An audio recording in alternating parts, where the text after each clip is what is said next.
The approaches we looked at were the following. We have 5 approaches. The first approach is a single exchange. There we just look what will be the cost if we exchange every line separately in a single trench. This works as a reference.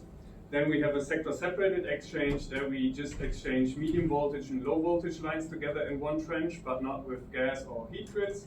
This is somewhat, I would say, best practice, or what DSOs do right now most of the times. And then we have 3 more types of cross-sectoral exchange. There we exchange all grids together if it is the cost-effective option. And we differ there with the interest rate to see what impact the interest rate has on these investments.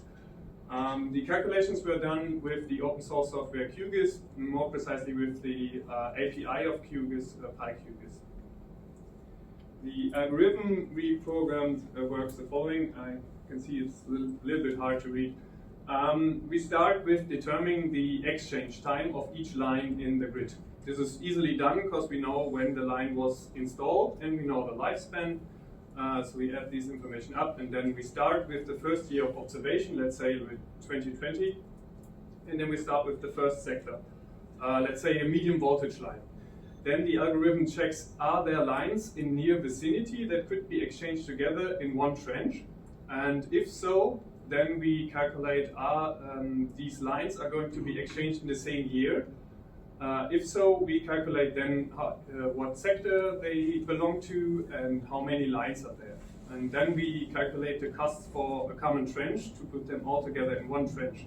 And depending on the sector and depending on the number of lines, the trench will be deeper and wider, and then the costs differ. But if there's a line which will be exchanged in the future, we also calculate the costs for the common exchange right now. And then we also calculate the cost for a common exchange, for a single exchange of that line in the future. So single exchange, what would be if the line would be not put to this date to the exchange right now, but to be exchanged in the future.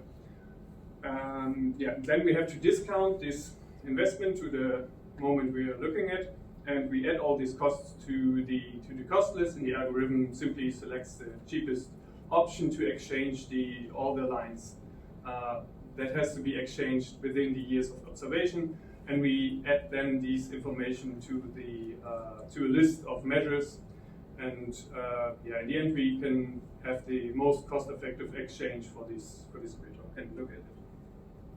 The results are some kind surprising, and as you see here, these purple lines indicate the single exchange, and the middle lines, because the colors are not that good to see, indicate a sector-separated exchange, so the exchange the DSO usually does, and then the green is the cross-sectoral exchange. And as you see, in some grids, the sector-separated exchange is as cost-effective as cross-sectoral exchange, which is surprising because you may assume that it would be more cost-effective to put more lines in one trench than to postpone this investment and to have an exchange of this line later in a single trench. So you have more excavation work. And the reason for that is what we see down here. You see like the gas grid, for example, this is grid 4. The gas grid will be exchanged because of the lifespan and because of the year of installation will be exchanged in the early 20s.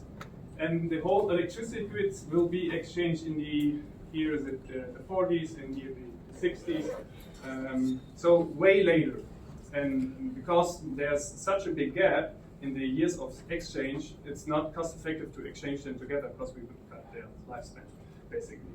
But we asked, well, is there maybe a potential for cross-sectoral exchange if the interest rates lower or change?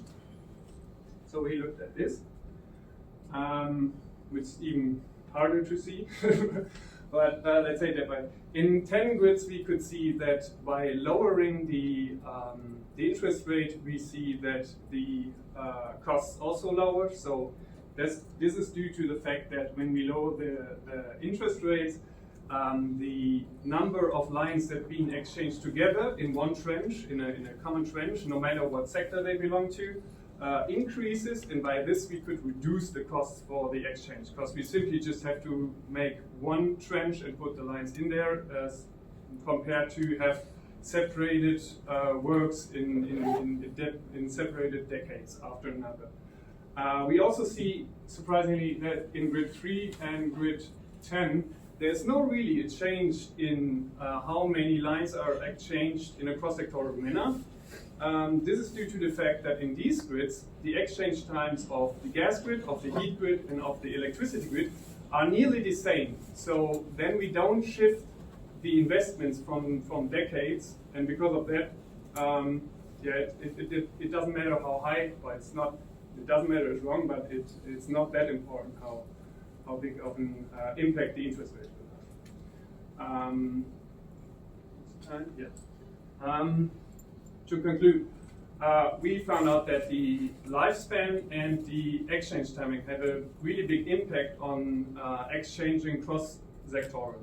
Because usually, as we saw in a lot of grids, the exchange times are really far apart from each other, depending on the sector, and that is not really beneficial or helpful if we want to exchange multiple sectors in one grid.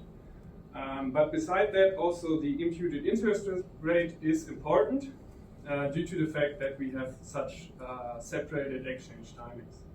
And as you see on the right, the interest rate is falling down the last 4 regulatory periods, and due to the fact that the current yield was going down, and due to the fact that the Federal Network Agency also lowered the equity interest rate. And we can see that as falling imputed interest rates discount future investment less, then it becomes more worthwhile to think about a joint exchange of multiple grids. With all these recent changes in the world and especially the financial market, this may change in future. But for now it is this case. So thank you for your attention, and that's it for now.